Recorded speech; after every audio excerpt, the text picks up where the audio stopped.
How's the Detroit Sports Podcast going?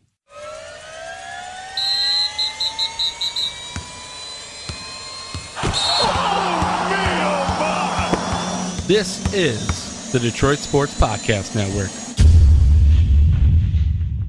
Hey everybody, this is Freddie Cohen of ESPN Radio. When I'm not talking about breaking news or breaking news on ESPN Radio, I'm always a fan and listen to the Detroit Sports Podcast, and so should you.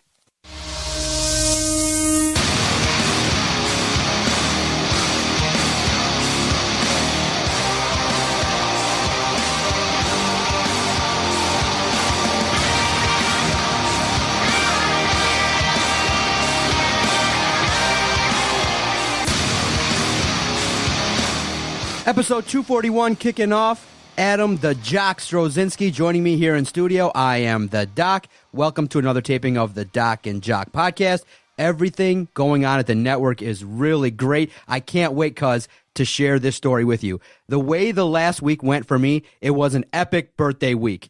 I'm not a guy that usually celebrates my birthday for a week. I'm just kind of low-key, celebrate it for a day. But having done it, celebrating almost every single day for a week in terms of podcasting, having fun, going out, doing things, I highly recommend it. It was an awesome week in terms of great things for the podcast. I was busy, going out and about, having a good old time, and I could not have asked for a better kickoff to turn 39 years old. My God, I can't wait to share this story with you. So, you know how you arrive as a podcast, and I'm going to tell you how you know. Let me know. When others show up to do guest appearances to promote their podcast and we get mentioned, it was the best feeling ever. And I can't describe what it was like. So I'm going to set the scene for you. Our competitor, we got, a lot of people, after they've seen the success of the Detroit Sports Podcast Network, they're trying to, recreate and do what we're trying to do here. They see, look, these guys are taping stuff. They got great guests. They're covering the NCAA. And so they're obviously trying to work their connections and get over their bits and stuff like that. So our competitor goes on the Drew and Mike podcast, a huge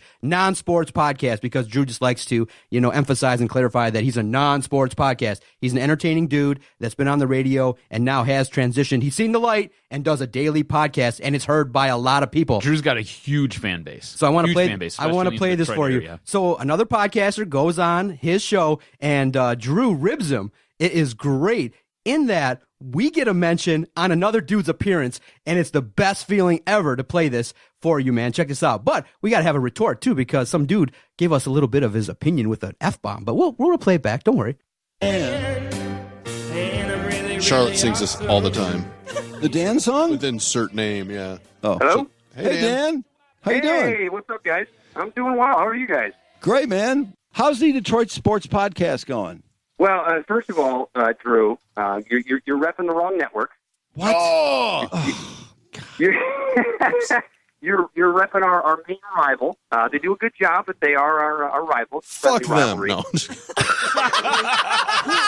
Who are Yeah, you? baby! Yeah! You got... Hey, Dad, the shit. We made it, we bro. made it. Yeah! High five.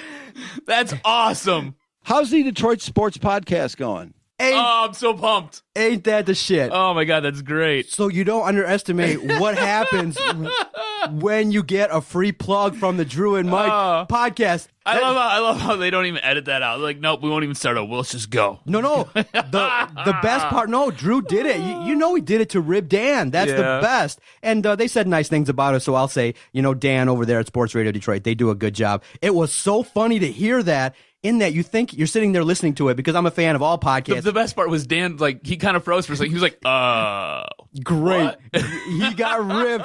That's so awesome. In that you go on as a Sorry, guest. Dan. It's just funny to us. You go on as a guest to promote your shit, and they bring up your competitor freely. It was awesome. And it helped us. It really helped us in that the hits went up, the website went up, people were looking at us, and that coincided with me covering the NCAA with Vito. It was a perfect culmination of when luck meets opportunity. That's when you have success, bro. And you react similar to me, like, dude, how awesome is that? That was you great. go on as a guest, and they promote your competitor as a rib. That's just fun stuff, right? How can it get better than that? And it helps us. Why does Mark got to drop the F-bomb on us? Yeah, so- what's up with that, Mark? So fuck you too, Mark. Same thing.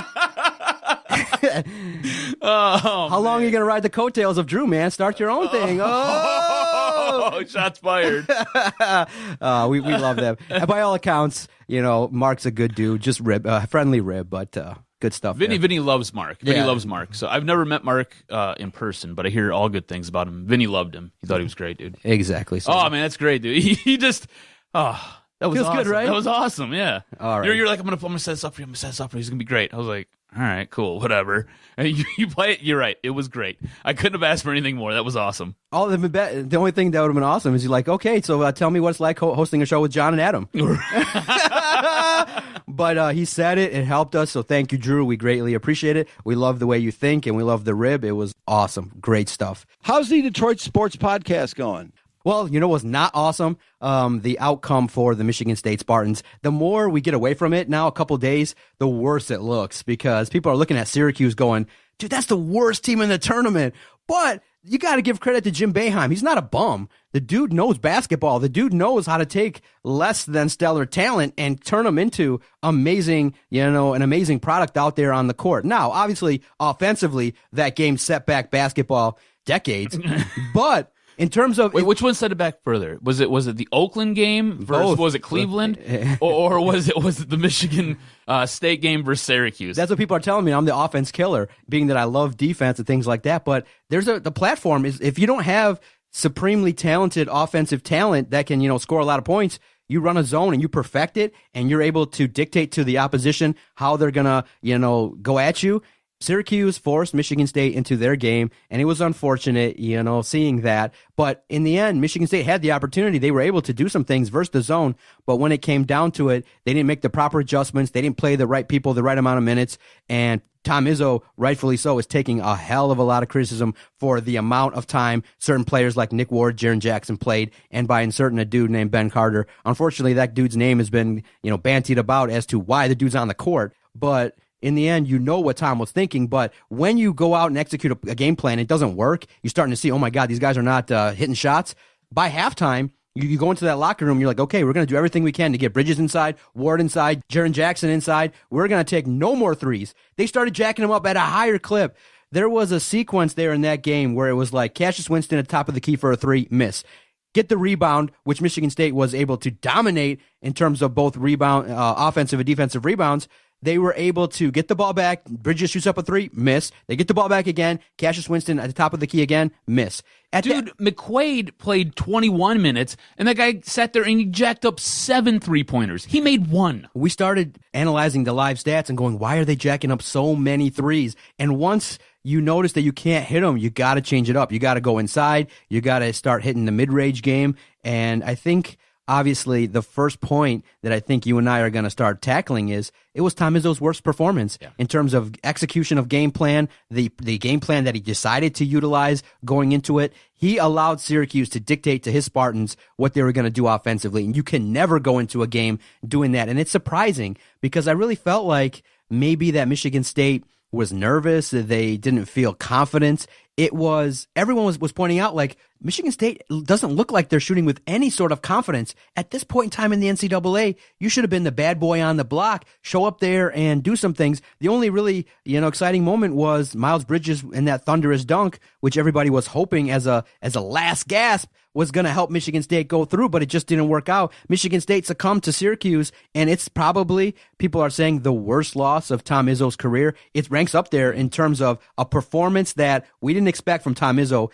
He just didn't do the job to put his team in the best position to win the game, and it's very disappointing at this point in time for the Michigan State Spartans for 3 years in a row not to advance to the Sweet 16. I don't think it's one of his worst losses of all time. I think it's a pretty bad loss, especially with this team. You look at what they had on their roster this year, and I don't know if Tom Izzo's ever going to be able to have what he had this season. And all of that being said, I think there was something wrong with the mix. Going back to the very beginning of the year, it doesn't seem like something was right with this team. Whether it was a personality conflict, whether this team wasn't mentally tough enough, maybe they just kind of checked out halfway through the season. I think this team got as far as it got based purely upon talent and talent alone.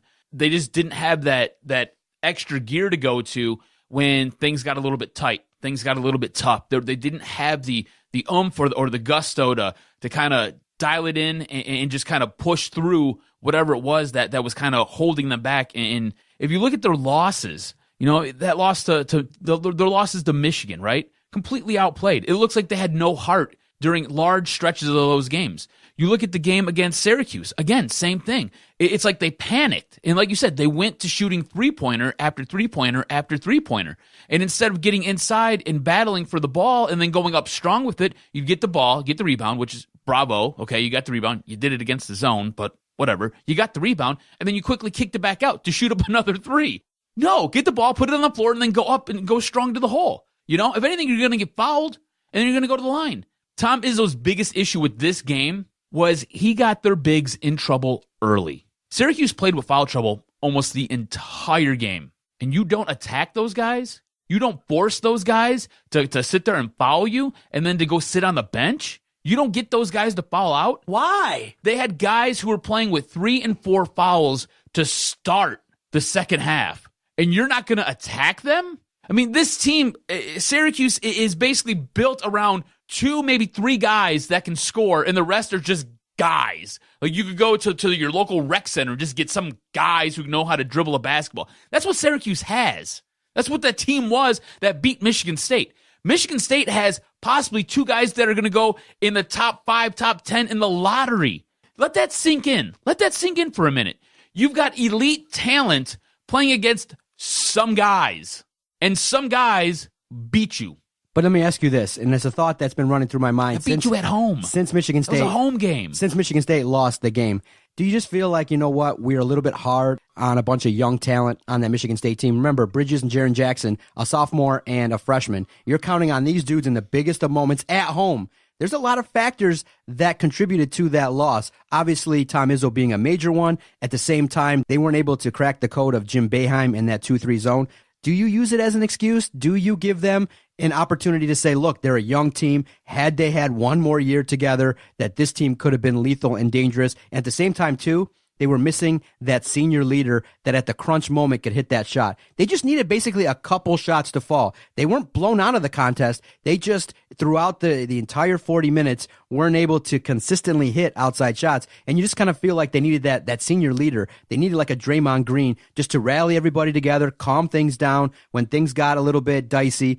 They needed that strong senior leader be on that floor to help out. And it just sucks the timing that the team was so young and they're not going to have a chance to stay together. I'm hoping maybe the 1% chance that both Jaren Jackson and Miles Bridges feel the pain of losing and not having any success in the NCAA. I'm hoping that they decide to stay, but big dollars are coming, and I don't see that at all. I see probably Miles Bridges going and Jaren Jackson soon right behind him. I don't think they're both going to come back. So it's a wasted opportunity. It's a tough situation watching what had happened, but I just wish that there was 1 or 2 more seniors that were on that team to help out. Tum Naren, obviously a strong leader, a man of faith, and a guy that you can really count your head on as a strong leader and things like that. That the players wanted to play for him, but just on the court wasn't a solid shooter at all and barely played in the tournament. So it just sucks the timing of it. I just wish this group of guys could stay 2 more years, because if they did, in 2 years, you probably could pencil them into the Final Four with a strong chance of success. But such is life. This is life now for Tom Izzo,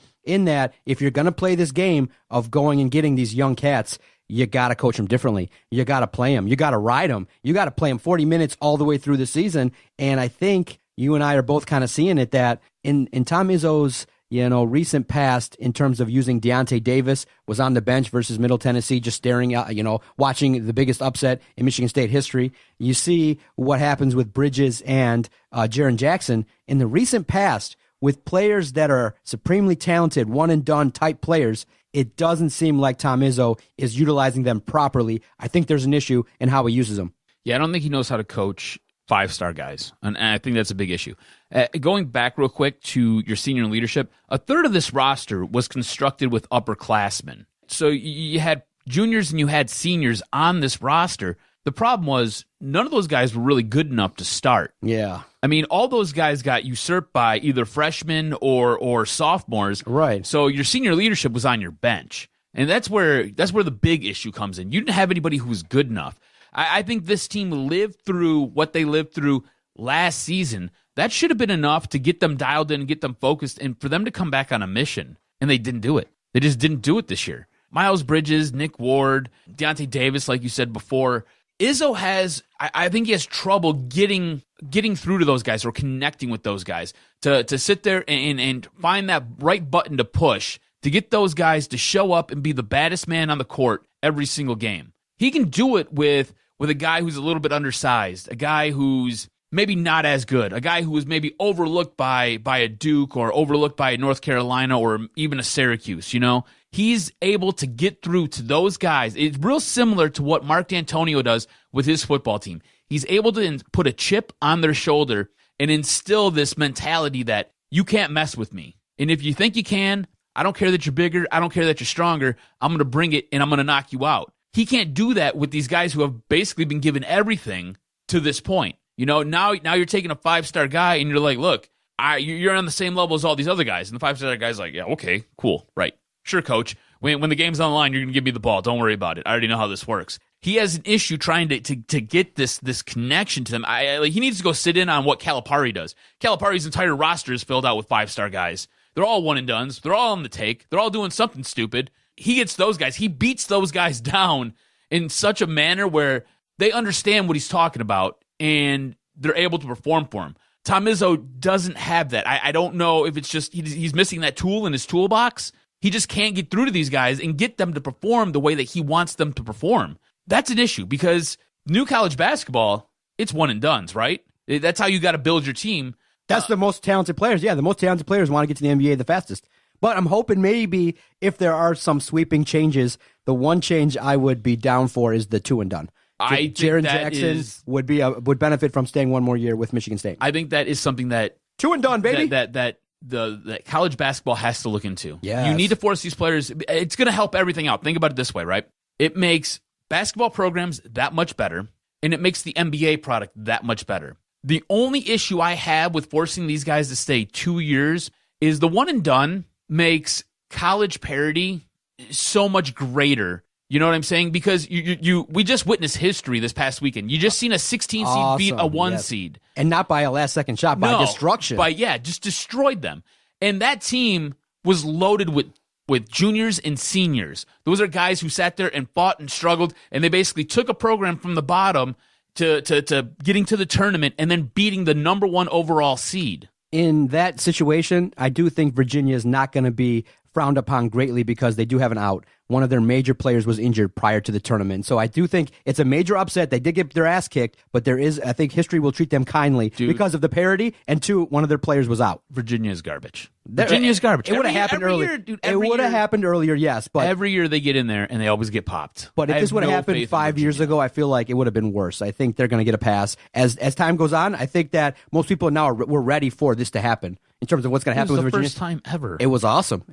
But I think more people are going to gravitate toward UMBC than they are going to crack on Virginia. Well, yeah, because they're the heartwarming story. They're nothing new for Virginia. Status quo. Yeah, status quo for Virginia. Yeah, just earlier, right? Yeah, exactly. So I got to ask you, man. People are talking about it. You think Tom Izzo ever gets back to prominence? Is he overrated? Has he peaked? Is it time? I mean, Jason and I took a lot of heat earlier in the year. We talked about it. We're not shy to say, and obviously everyone knows I'm a State guy, but I'm not trying to sit here and kiss his ass. I'm trying to ask the legitimate question in the world of sports. It's a what have you done for me lately business. And we're watching Michigan State 3 years, not in the Sweet 16. You had arguably your most talented crew of dudes. You're not going to get maybe a lot better. You got to compete to get these guys. Michigan has a decent class. State has some guys coming in, but it's time to ask, you know what? 23 years. You did a lot for the university. There's a lot of distractions going on with Michigan State. We're seeing what's going on. Do you think Michigan State owes it to themselves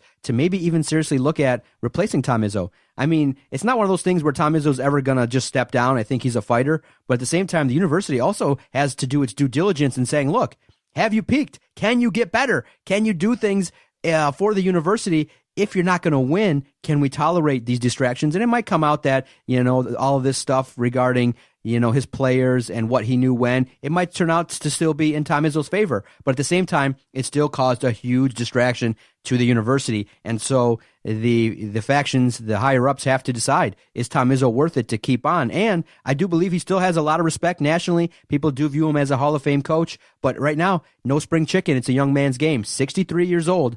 Some people are starting to chirp and starting to say, look, it might be time. Tom Izzo might have to be broomed aside, bring in a young, fresh coach and get some talent in here and bring Michigan State back to where they were. They've done great, but you can't live on your successes and you can't live on 7 Final Fours, 2 finals appearances, 1 championship 17 years ago. You can't live off of that. It's a what have you now. It's a dirty business. You know, some people will say maybe he does have the right to keep his job forever, but it's a dirty business. We have a right to ask, do you think, based upon what you've seen with Tom Izzo and the fighting nature that he has, that he can come back, regroup, change his style in his 60s, become more offensive, do some things to get some more talented individuals here, and collectively coach these guys up in a year? I just think that the formula, when you dial it into the computer, comes back negatory, Robert Ory. It just doesn't come back right. Yeah, I don't think he's overrated. I don't think Michigan State's going to ever see the prominence that they once seen. Yeah, the thing I don't think they're ever going to attain those levels again. Yeah, when we talked about it, I just think that I don't think Tom Izzo can coach these young cats in a year.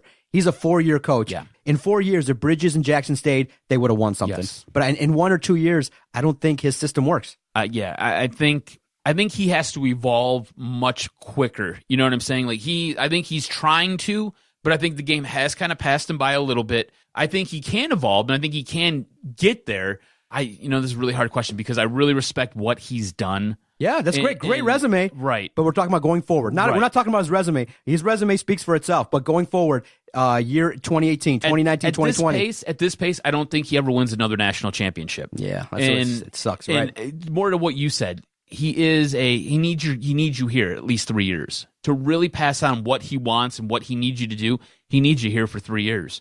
The way college basketball is right now, like you said, it's a one-and-done kind of game. You're going to get really ultra-talented guys. They're going to come in for a season. Some of them may stay. You might get a character like Bridges who wants to stay because he wants to win that championship. And Bridges ended up, you really look at what Bridges did, he really hurt himself. That guy would have been a top 5 pick last year, and now he'll be lucky he was a top 10 pick. Do you know what I'm saying? He really hurt himself coming back.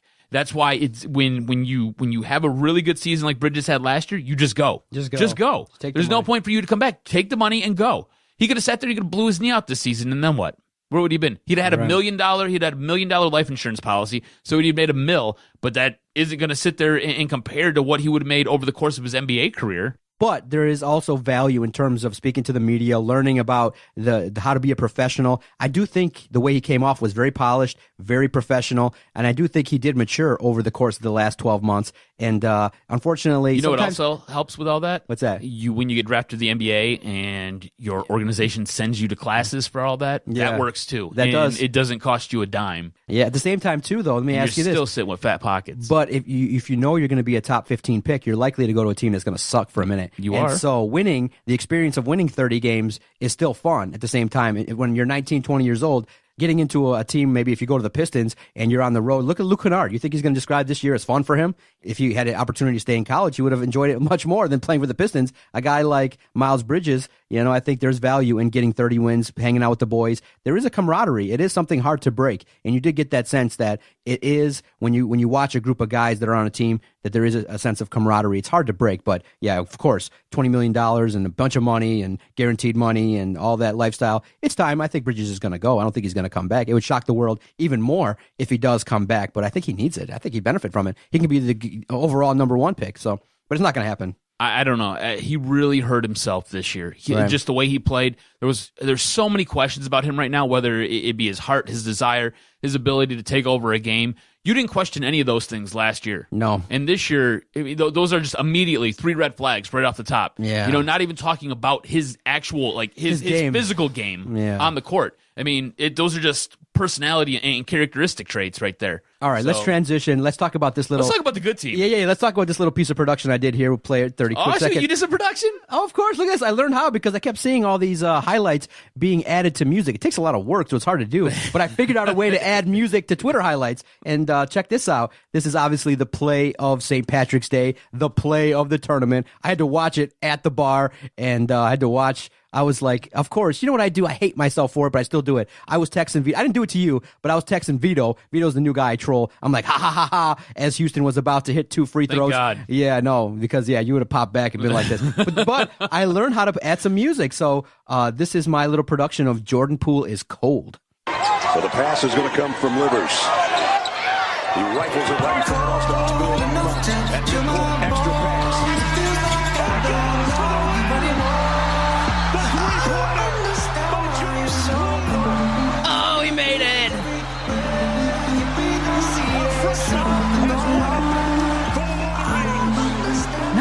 see? That was pretty good. Jordan Poole is cold. And see, I like Next that time better. You do it, though, yeah, the turn music, down. The Yeah. music has to be down a little bit more. Yeah, But good job. Yeah. Nice job. Good work. No, I wanted the music to emphasize. You all saw the highlights. I'm not going to play that on this. You see that? There's a reason for it. That was intentional. I don't want to keep highlighting Jordan Poole. You've all seen it 1,000 times. It was an awesome shot, dude. This was about crazy. me and my production, so I wanted the music to pop, not the highlight. I was at the radio station working. I was Yeah. working a late night shift, and I had the game on one TV and I had another game on another TV. God, that was a good shot. Dude, that shot happened. I stood up like from the board and I was like, holy shit. I was like, oh my God. And like I had to hurry up and cut to a commercial real quick, so it was it almost got hairy on the board at work. So not So good. you all know we're talking about Jordan Poole, the miraculous shot that he hit, made it look easy. Houston really fucked up in terms of their opportunity to defend that. I mean, Calvin Sampson really should have had the opportunity to defend the inbounds or foul the dude. Right. You don't put anybody on the inbounds pass, mind you. They can't move. It's a stationary inbound pass, so you can't run up and down Right. behind the stripe there. On top of all that, you miss your foul shots, and then you don't foul. Right. Okay. So before we critique, how many times have you watched that shot? I'm at about 200. I think it's just fun to watch. I watched it like 4 or 5 times. Oh, I've watched it quite a bit. It's just kind of cool to see. Like, the pass was awesome. It goes. Jordan Poole positions himself. The part that's so fascinating about that shot is how far away he was, and he was fouled. There was a chance, but I just feel like it would have been it was and one for sure. It was an opportunity for. I just feel like if Houston would have fouled, that would have been cool to see. If Michigan would have had another chance inbounds, or if they did actually put Michigan on the line, would they have made it? But it was an amazing game. Michigan's lucky to advance. Yes, they are lucky. The one thing I want to say is Mohamed Abdul Rahman. He was the one who set up the entire thing. He was the guy who received the inbounds pass and then set up the pass to Jordan Poole. And look, it takes there needs to be more emphasis on the guy who makes the right pass. Sometimes it's not always about the right shot. Jordan Poole hit an incredible shot, absolutely incredible. It was out of this world. It was a beautiful shot. But something has to be said about the guy who delivered him the ball, because a lot of times you see it with the Pistons, you see it with Reggie Jackson all the time. It's crunch time, and instead of making the right pass, he takes the shot. Did you see the eerily similar shot he made in high school? Yeah. Holy crap! It's the exact same thing. It's unbelievable, right? It's And unbelievable. You're absolutely right. Michigan is super lucky to survive and advance, and that's all that week was survive and advance. A lot of people are questioning whether it was rest or was it rust. I think going into game 2 and the way that they showed up for game 2, look, Houston played a really tough brand of defense, but they were rusty. They were really rusty. I think coming down off of their run with the Big Ten tournament and winning the Big Ten tournament title, and then you get a whole week off. Well, you get longer than a week off. Mm-hmm. I think it was really difficult for these players to then come back and try to get back up and play that elite level of basketball. They struggled both games, but they did just enough to sit there and move on. And that's why I think it's so important that they have figured out how to play defense, because defense travels. Defense can win you a game. And defense won them 2 games this week because their offense was abysmal. Yep. Absolutely atrocious. Yeah, I'll play it for you clean, because you guys, I know you get a chance to archive this forever. I know everyone's seen this millions of times, but this is the shot again, clean. Not going to put anybody on the man that's inbounding. So the pass is going to come from Livers.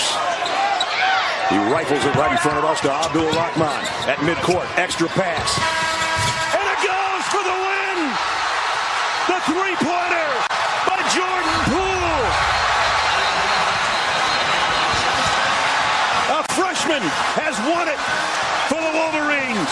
What makes so good. Yeah, what makes that clip good is the fact that the shot goes down. The Houston player, the Michigan players are hugging at the same time. The Houston player is devastated. He just kind of flops to the floor. You see the reaction. You see the Houston player crying. You see everything all about it. It was just, in terms of sports, it was very awesome to see. It was awesome. Tough for Houston, man. Straight up class too. Yeah. Mo Wagner. So Nice. everybody's running down the court the opposite way from where the basket was just made.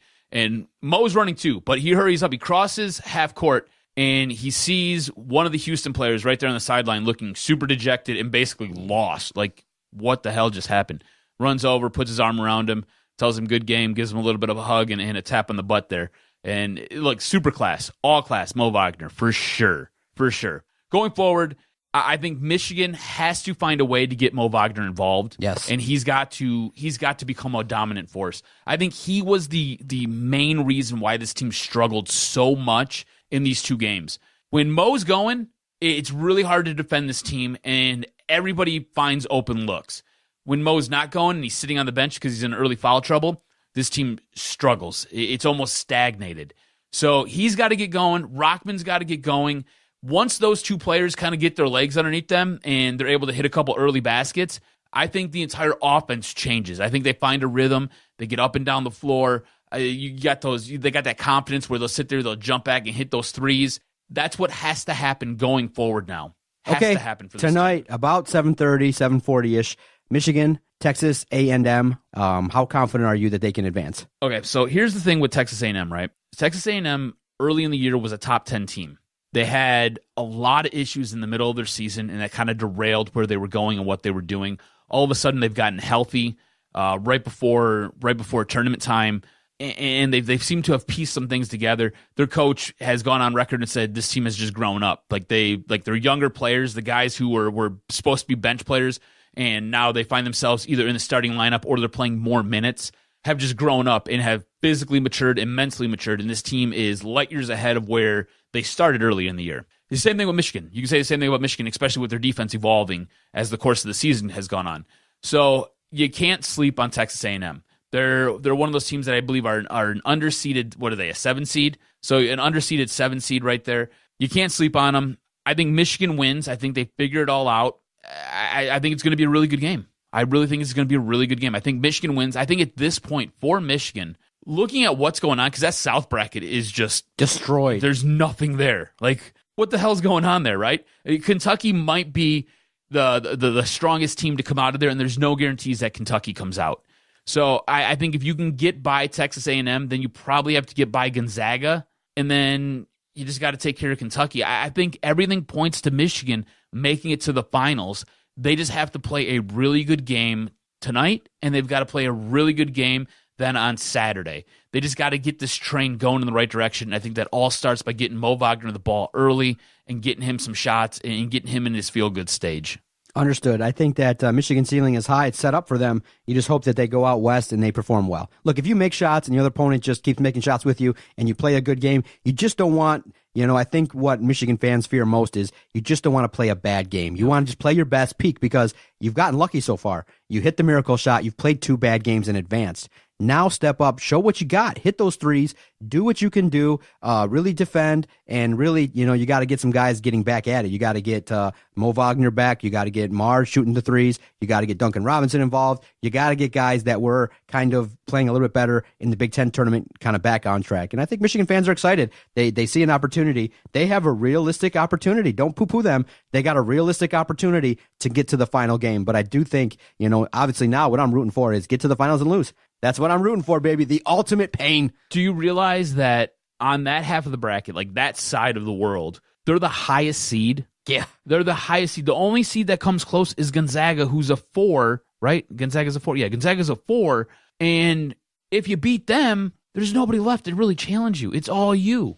You just have to play your game. Play tough defense, make your shots, get in a rhythm, and get going. I mean, they've got talented guys. This is why I don't think your argument with Michigan State really holds up with them needing more senior leadership. You know what I'm saying? I mean, look, Jordan Poole, he's a freshman. Just made the biggest shot of his lifetime. Mm-hmm. Do you know what I'm saying? All I can do is go back to history, and what history said was Michigan State's best teams were teams that had Draymond Green, they had senior leaders that could perform. And I understand that. So what I'm saying is that, you know what? I know in the society we live in now, we heap this pressure on 20-year-old kids to go out there and carry your team. At the same time, Jim Boeheim is no bum of the week coach. He designed a game plan to, basically disarm Michigan State. So I do think that a senior Miles Bridges would have went out there and been able to handle his business with the Jaren Jackson and Nick Ward. But a sophomore and a freshman Jaren Jackson in the big lights, the brightest of lights at home, basically a home game with the biggest amount of pressure on you.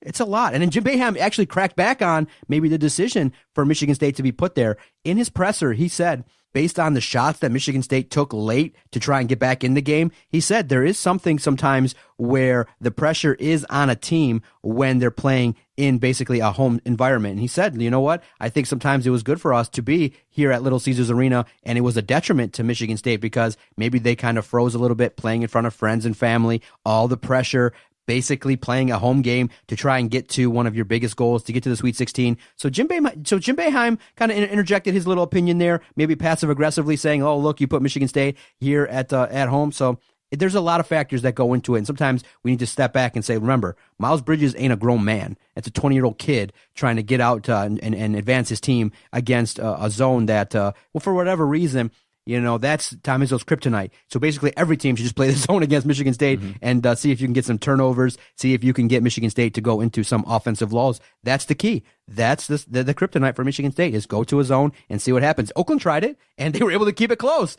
Oakland maybe was the factor in terms of some film that Boeheim watched that might have helped Syracuse advance. But remember, there's another team that showed up that maybe was playing hot as well. They were the last team in, but they were victorious. They got in, they won. Give them credit as well. I know we're all hammering Michigan State, but at the same time, you got to also step back and say, look, we all want 20-year-old kids to just grab a team by the horn in the NCAA tournament and do it, but it's not that easy. It's not that easy at all. Do you think Miles Bridges, who was in his third, maybe his fourth year under Izzo, would be more apt to sit there and go to him and say, look, this isn't working. You need to put me here. You need to give me the ball this way. Let me go out there and do my thing. You think he would be more apt to sit there and grab Izzo by the ear and say, look, you've got to listen to me if you want to win this game, and be able to do that? Whereas Miles Bridges, year two, struggled a little bit throughout the course of the season. There's been a lot of questions about him. Maybe not as much. Maybe more.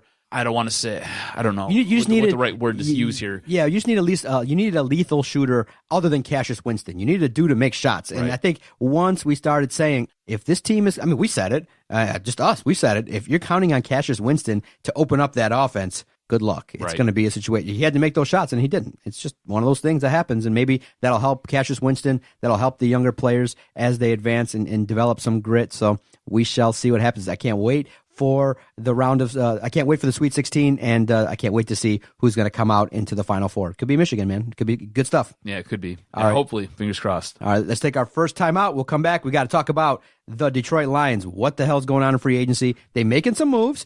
They've made some big moves. They've kind of addressed some things, and we'll get an assessment of where we think the Lions are in free agency ahead of the draft. And then at the end of the podcast, stay with us. We will play a round of Jock Jams. I got a lot of things on my mind regarding the world of Detroit sports. So stay with us. You're listening to the Detroit Sports Podcast Network. Doc and Jock here for our host site, Podomatic.com. When Adam and I first started this project, we were looking for a great place to host all of our recorded audio.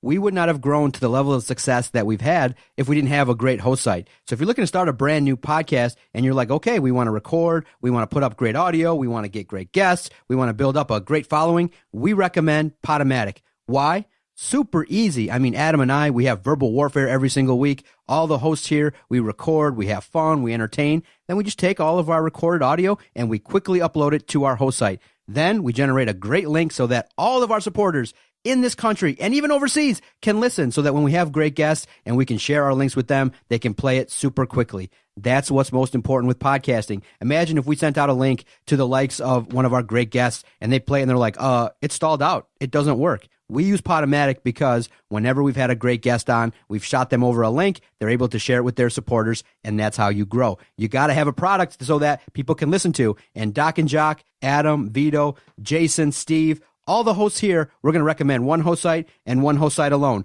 Don't fall behind the wayside. Doc and Jock, we're continuing to go forward. We're pressing ahead 1,000 miles an hour. And the only reason why we're able to do that is we got a great host site. So check out Podomatic.com.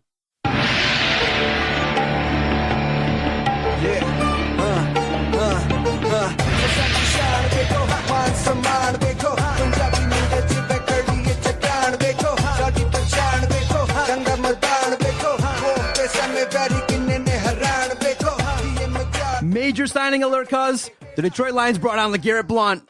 That's the major signing. I see that you're not reacting the same way I am. What's the deal, sir? You don't look thrilled at what has happened with the Detroit Lions and what Bob Quinn has done. It seems rather quiet at this point in time in terms of the signings. You addressed your short yardage issue by bringing on a LeGarrette Blount, but in terms of other issues, offensive line, defensive line, the things that have happened in terms of when you evaluate overall what has happened with Lions free agency. So, all right, I'm really frustrated by the Lions right now.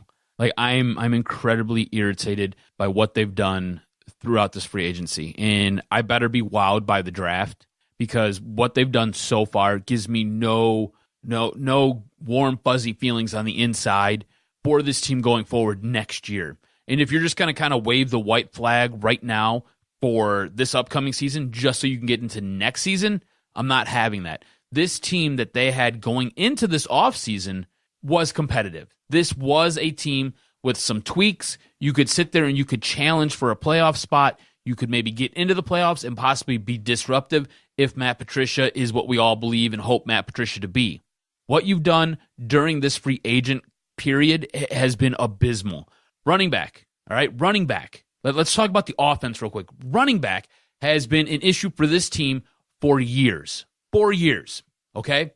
You can go into free agency, you can pick up a running back, and then you can go to the draft and you can pick up your future running back, the guy who's going to be a starter, the guy who you're going to help build around. You could have went out and picked up Carlos Hyde. Do you realize Carlos Hyde went to Cleveland for just over $5 million a year? You could have brought Carlos Hyde in here, gave him a 3-year deal where you only really guarantee the first, maybe the second year of that whole entire deal. Could have maybe paid him $5-6 million because I think Detroit's a lot better than Cleveland, and you could sit there and spun that to him. And then you go out and you draft your running back, whether it be Sony Michel or it be Darius Geis, whatever you want. You could have went and got him. You still need either an offensive guard or a center. You have no idea what you need right there. You need one or the other because I don't even think they figured out what Graham Glasgow's going to play yet. You then go ahead and you cut your tight end. And I think we're all happy that Ebron got cut, okay? So you save $8.25 million. We were all waiting for the next shoe to drop. Like, okay, cool. They just freed up all this cap space. What are they going to do with that money? What are they going to go get? They don't go ahead and do anything with it. You end up bringing essentially a backup tight end in here from Seattle. Okay, cool, bro. Thanks. Awesome. With that money, you could have went out and you could have addressed your defensive line. You need to add a defensive tackle. You still haven't. You haven't at all. You know, an upgrade for the pass rushers would be cool too. I understand that it's slim pickings out there, but hey, maybe you're on the phone before, midnight hits and you're like, hey, why don't you come to Detroit? We'll sit there, we'll pair you with Ziggy. We just sat there and franchised his ass. We're giving him almost $18 million a year, so why don't you just come on over? You then add a whole bunch of backup linebackers. That's basically what those guys are. They're backup linebackers. I'm not really upset about that. I think it's okay because I can see how it's going to work, especially if you switch to a 3-4. I get it. But those were your first picks during free agency. Those were the guys that you were like, we have to go get those guys. Those guys are going to totally remake our defense. Those guys, really? Okay, cool, bro. I don't know what Bob Quinn and Matt Patricia are doing. Basically, every guy that they've gone out and added to this team are like day 2, day 3, day 4, and day 5 guys. Guys that you're going to help fill out your roster. Guys who you're not going to put a heavy load on. Guys who you're not expecting to sit there and really make your team a transitional team, like really help get you over that hump. These are just guys who, they're bodies. They're going to sit there and they're going to do their job. They're going to do their job pretty well, and you just hope for the best. You have picked up no impact player during free agency. And if you want to tell me LeGarrette Blount's an impact player, go ahead. I don't get how. The guy's not like an every down back, He is a short yardage back. So cool, you got somebody who can get you on 3rd and 1. Great. On top of it, he's over 30. On top of it, his production is going down. I don't know what the hell they're trying to do. They're still sitting on over $10 million in cap space. Everybody who's going to be impactful is gone. Do you realize what the Minnesota Vikings have done? Minnesota went out, they got their quarterback in Kirk Cousins. They went out and added Sheldon Richardson, a defensive tackle that you could have used on a 1-year deal for $8 million. $8 million. Seriously? Okay, great, bro. Awesome. Good job. But then aren't you starting to see maybe Bob Quinn's philosophy is maybe let's just go out and get depth role players that have value and let's really hammer home the draft, because he did make a splash last year, but it didn't exactly turn out right. You see kind of the move when you just look at the addition of tight end Luke Wilson, 1 year, $2.5 million, as opposed to maybe potentially paying Eric Ebron $8.5 million. And I do believe in that notion that Bob Quinn is looking to get guys that have value at the same time slotted in that can do some things, maybe overproduce as opposed to having guys that are overpaid. And maybe he saw that, okay, you know what? In terms of looking at the New England model, yes, it's important to get talent, but also if you trust the process. I think what you're kind of getting caught up in, and I think you're getting wowed by, is the whole notion of perceived talent. Okay, Bob Quinn at this point in time, for me, when he makes the move to cut Ebron, when I see what he's doing and I see kind of the philosophy, he's trying to do things in a manner where you have to have guys at a very fair price that can produce for you. And so I know we're all trying to look for those 4 and 5 star guys, the blue chippers, but at the same time, I do believe that their ego is in place and their thought is, look, we are going to build a system that is so positive, that is going to be conducive to winning. Matt Patricia's job is going to build this culture. We're going to bring it in. And I think what you got to start doing is removing the names of the guys on the team and just start looking at what's the system in place, who's in it, and what is going to be the effectiveness. Okay, well, then answer this. What system's in place? What do we have in place right now? Do you know what defense we're running? I do. You know what the offense is going to look like? In terms of listening to Matt Patricia on a podcast, he's starting to develop a system in terms of a hybrid of a 3-4, but that can also adapt to the teams that they're playing. He's not going to come out and tell you, we're going to do this, but I do believe it's going to be a 3-4 system that's going to put pressure on the quarterback, that's going to try and be obviously a bend, don't break. And I think the problem that a lot of fans are having. Cliche central over here. What's that? It's like cliche central over here. But that's what's going on. Is that and I get that, and that's what every good defense should do. But you mean to tell me that you're wowed by this free agency class? I understand what he's trying to do. I get that, right? I am not wowed. He wants to be responsible, and he's trying to do that fiscally, and he's trying to do that with skilled guys. I understand that. But you've got enough money out there to where you can go out there, you can bring in at least one piece that should make a difference and help transcend what you've got on either side of the ball. And you still have holes all over both sides of the ball. You mean to tell me you're happy with the defensive tackle situation? Because you're not. Are you happy with your edge situation? Because you're not. Are you happy with your offensive line? You're missing somebody on that offensive line. Whether they line up next to Graham Glasgow on either his right or his left side, you're still missing somebody there. Do you know what I'm saying? And as far as running back goes, Jesus Christ, Reggie Bush was your last 1,000-yard rusher. Reggie freaking Bush. And how long ago was that? Well, forever ago. But when you look at the Detroit Lions last year, I got gray ball hair now. I didn't have it then. That's a problem. That's an issue. When you look at it, I do believe when they watch the film, they feel like the offense with a running back that you get in the draft and with the talent that they have with continuation, they can still do some things. I do believe that they believe that the offense was not the most significant pressing issue. That they believe it's the defense, and they solved that by bringing in Matt Patricia. Yeah, that's his job to bring in. Defense is the issue, but Matt Patricia can't go out there and he can't line up and play down for down. But that's the problem, man. But don't you see the evolution of Darius Slay? You see that secondary that was doing some things? I think we have a very good secondary, and I think that was one of the reasons why Matt Patricia had no problem taking this job. You went out and you addressed linebacker, right? You needed to add some linebackers. You addressed that need. What are you doing with that front line? If I remember correctly, wasn't it Bob Quinn and wasn't it Matt Patricia who both said, look, we're going to build this thing from the inside out? Where does the inside start? It starts with your defensive line, starts with your offensive line. And those are the two things I have huge issues with right now. I am pissed off about the running back because I think Carlos Hyde's a pretty damn good running back, and I think he'd be really good here with a revamped offensive line. And you don't have a revamped offensive line, nor defensive line. And I am peeking in my headphones right now. It's really annoying. Sorry about that. But listen, I'm so frustrated by this. It's like I'm helping you with your frustration. I'm helping you. I know. It's like I feel like I'm sitting on your couch here. No, it's okay. Free agency, I do believe the Lions do not think is the best way to improve the team. It's a way to add depth. Right. Period. Okay, cool. They've added the depth. And I understand that. But you mean to tell me, I'm going to pretend like I'm Bob Quinn. Aren't you happy with Luke Wilson, the tight end? Aren't you happy with LeGarrette Blount? Here's the thing. Luke Wilson doesn't really bother me. I think Luke Wilson's fine. And LeGarrette Blount, I'm okay with. It's like, it's not the end of the world, but it's like, you could have did better, I feel. You picked up a cornerback former from the Seattle Seahawks. You picked up from a system that obviously played well on defense. Yeah, again, a system. So you're going to run the same system that Seattle runs? Remember, Seattle ran a system defense. That's why Richard Sherman was so good, right? They ran a very specific style of defense that was really tailor-made to Richard Sherman, as well as their safety. I can't remember his name right off the top of my damn head. But at the same time, you're also expecting the guys that you do have on the roster to take the next step. Tease Tabor. You expecting now Nevin Lawson's coming back is in the system. So you're going to pencil Tease Tabor in as your starting corner? You could. Are you? I would. Why not? Would? You drafted him that high. You got to expect he's going to produce. Because if I remember last year, he showed up at the end of the year and he did all right as your. So you're going to discount. nickel. You're going to discount the last 9 months of growth and training and being in a system. You mean you can't tell me for sure that he's going to be that much better? He's going to be light years ahead of where he was last year.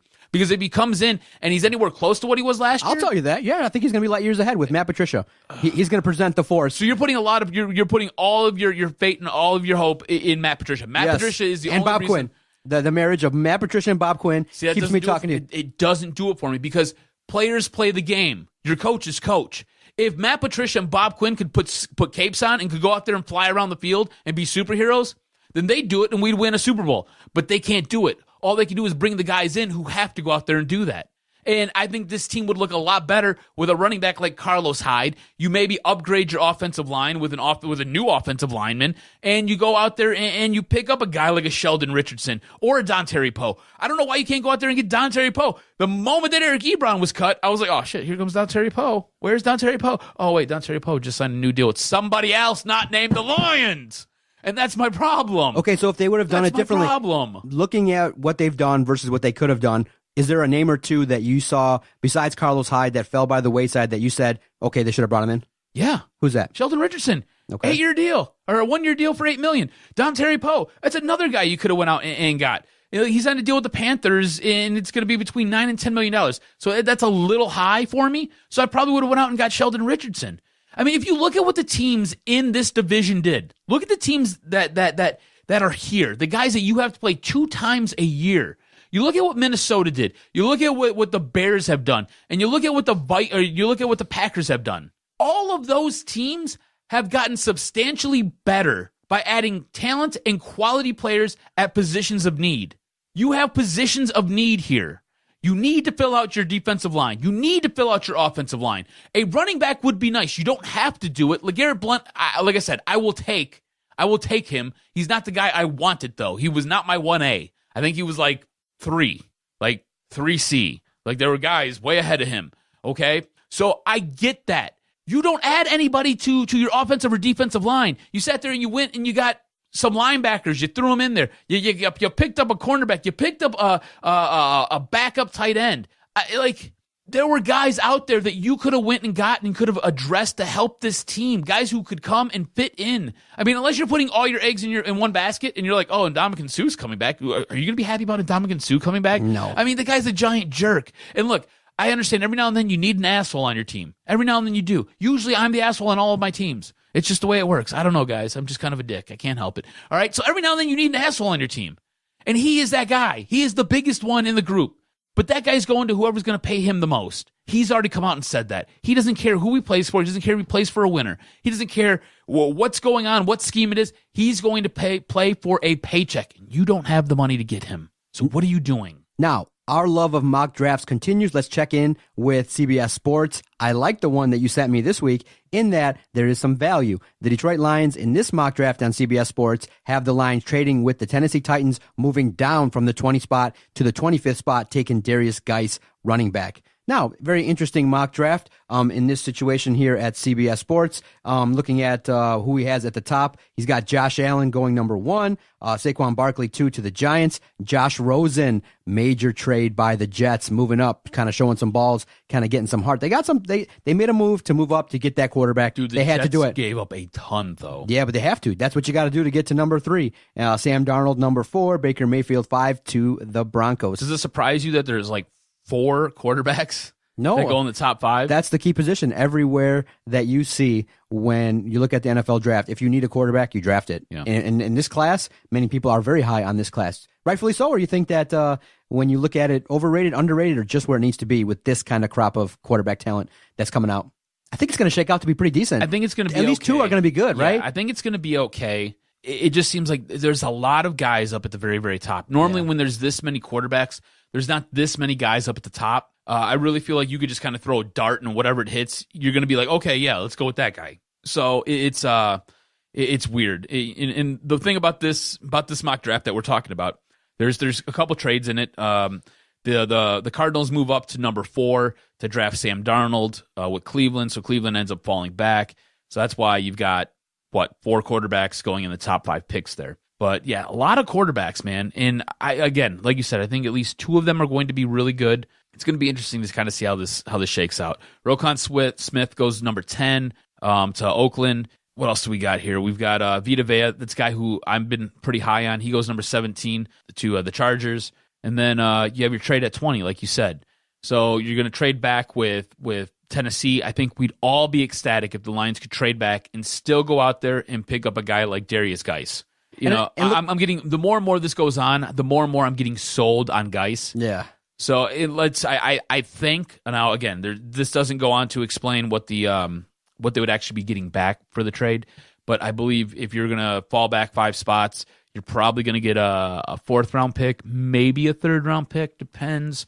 But it'll probably be you'd get there first, you trade first, and then you probably pick up a 4th. Real quick, his colleagues have across the CBS website, they got the Lions staying at 20, taking Isaiah Wynn, offensive tackle, and his other colleague has the Lions taking Daron Payne from Alabama. Yeah, there's a couple other guys too who have Daron Payne going as well. Defensive tackle, Alabama. Yeah, interesting.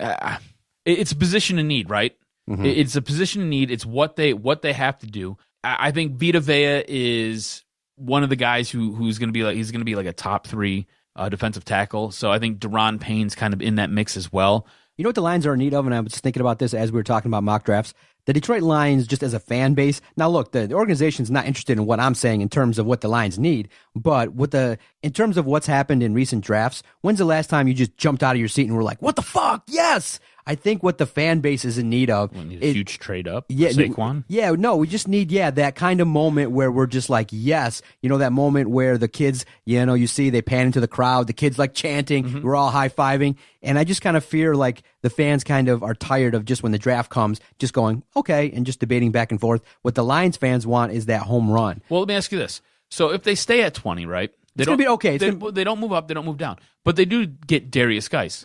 Are you okay with that? People will debate. That's not okay, yes? No, people will debate that. Why are you going on offense when you could take, and most people that build teams don't take a running back in the first round. They can get value in a lower round. I got you. So it'll be debate. I think what the fans want is just that, yes, this guy will perform. That's the consensus. We want this badass dude on our team. And it's just, I think that's what the fans need. We just need a little bit based on what's gone on with the Red Wings, Tigers, Pistons. We just need that jolt of excitement. This is the only team that we have that's decent right now. The Pistons and Wings have had chances to draft high, but they've taken dudes that are just like, okay, we got to wait 5 years for them to develop. Okay, well, let me pose this situation to you then. So, is the only name that could do that for you is Saquon Barkley? Is that the only name that would make you go, what the fuck?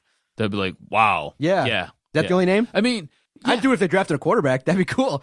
Really? Hell yeah. Because I feel like it'd be a wasted pick. No, because then we're like, oh, maybe there's a little chink in the armor. Maybe we can start to get that process of moving away from Stafford. Okay, so like Bradley Chubb maybe, because he's supposed to be the best D-end in this class. So again, a position in need and a guy who's supposed to be an all-out stud. So maybe Bradley Chubb. Roquan Smith would be cool, but I don't know if at this point you need an inside linebacker. So I think he's off the board.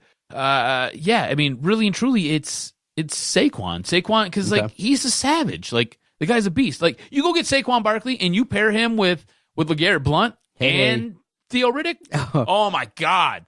I mean, dude, at that point, I need new pants every day of the week because I just keep creaming them. It's a mess. All right. Let me pose it before we go to break. Let me pose a situation to you. So Lions stay at 20. They don't move back. They just stay. They let the draft board come to them. Before they can pick at 20, guys like Vita Vea are gone. Guys like Maurice Hurst, gone. D'Anthony Payne, gone. So basically, all your D tackles are gone. Where you're drafting right now, Daron Payne, he's gone. So where you're drafting right now, there's no defensive tackles.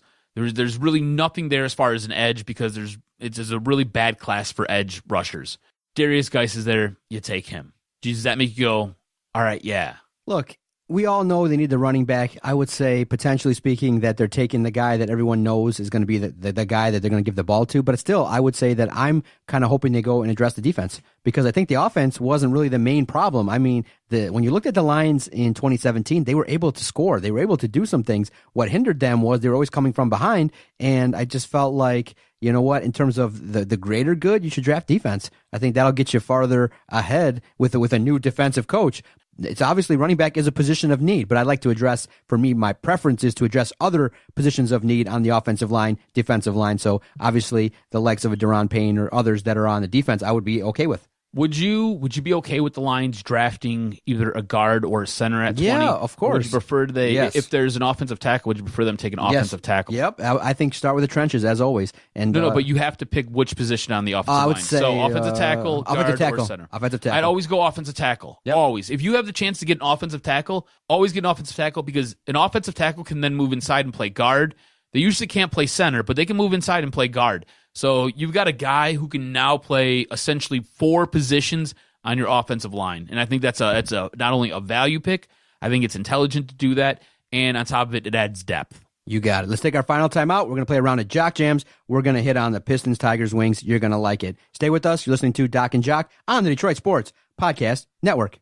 Thank you, everybody, for your continued support of the Detroit Sports Podcast Network. The reason why the mics are hot, the lights are on here in our Sterling Heights studio is thanks to your continued support.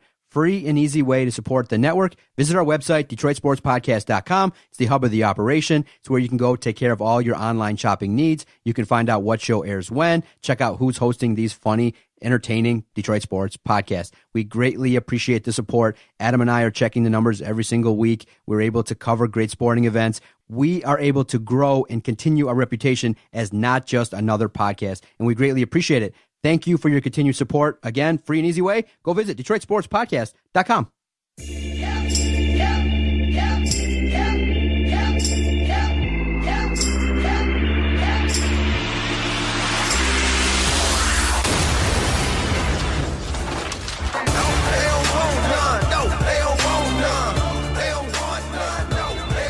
Besides the NCAA Tournament and the Detroit Lions, lots of things going on in the world of Detroit sports, man. It's always great when we get a chance to recap the week here, and it's always fun to get your opinion regarding what's going on in the world of Detroit sports and nationally. And this is what we call Jock Jams.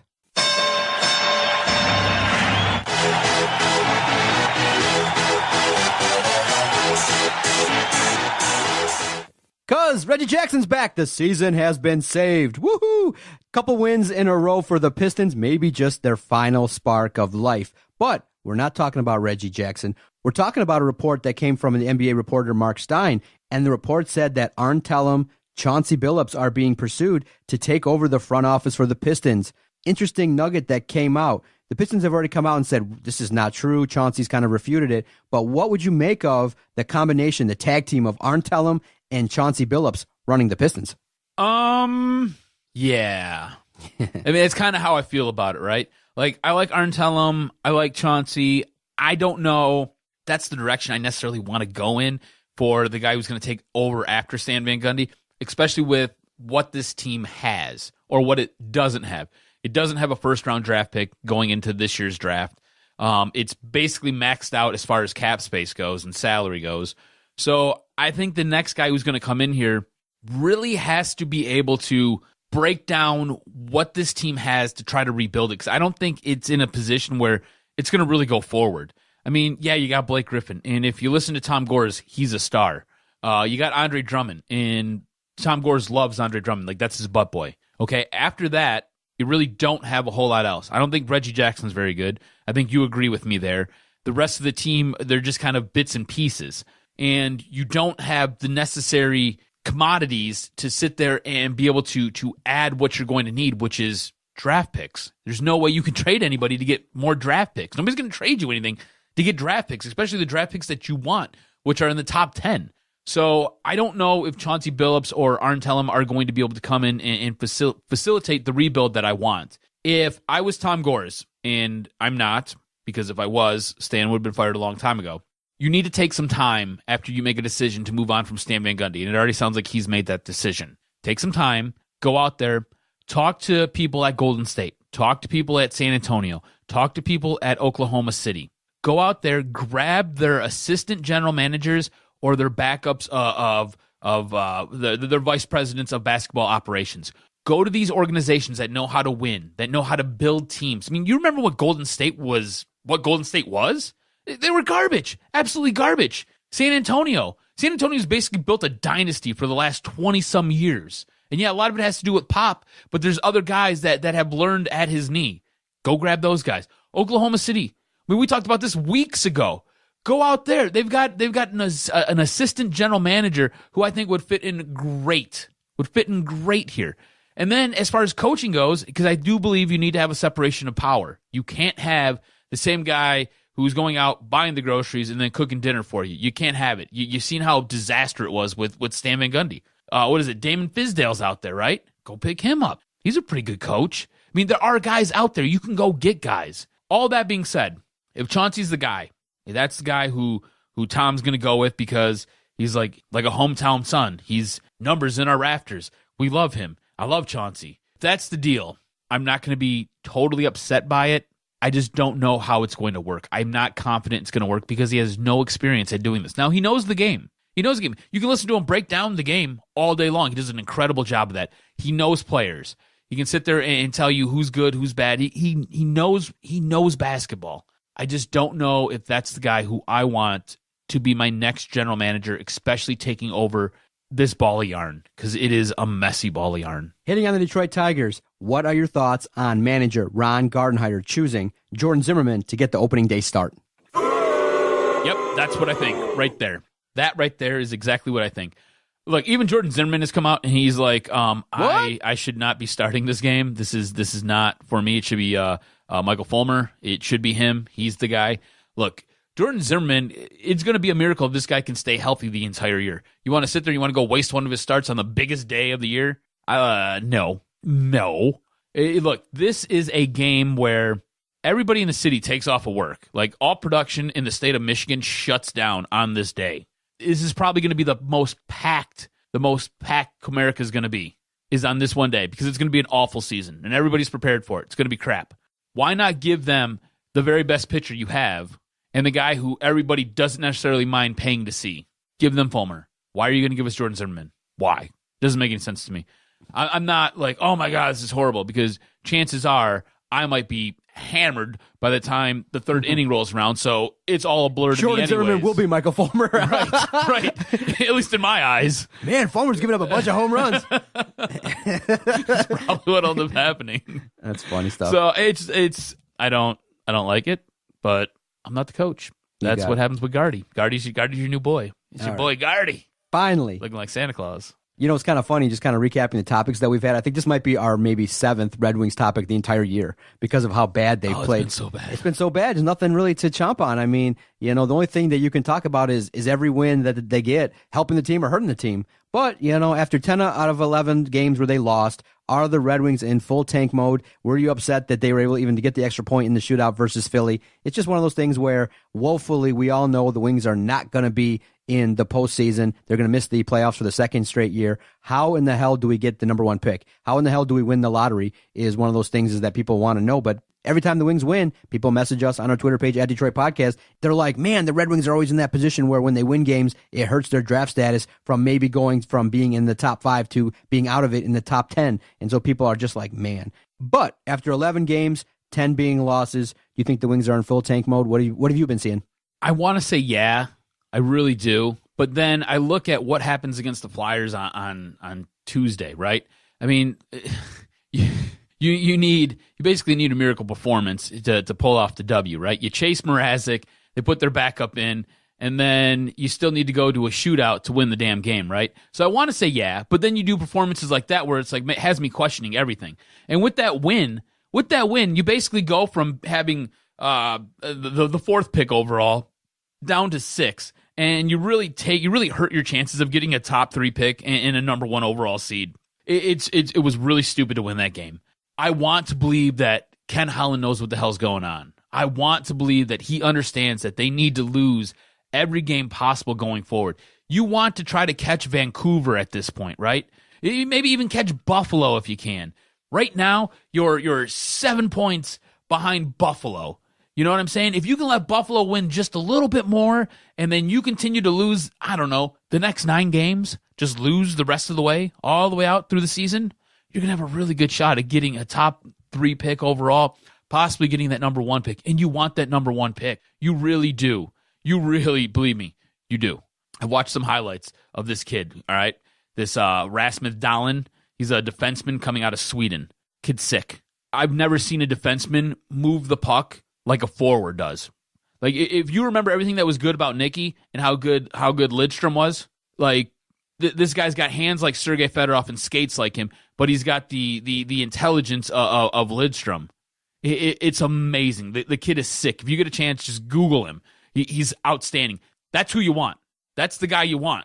You want to go get him. He's going to be that piece that's going to help solidify that defense. And what have we complained about for years is how bad that defense has been. So you need to lose these next 9 games, and you need to give yourself the best shot possible to get that first overall draft pick.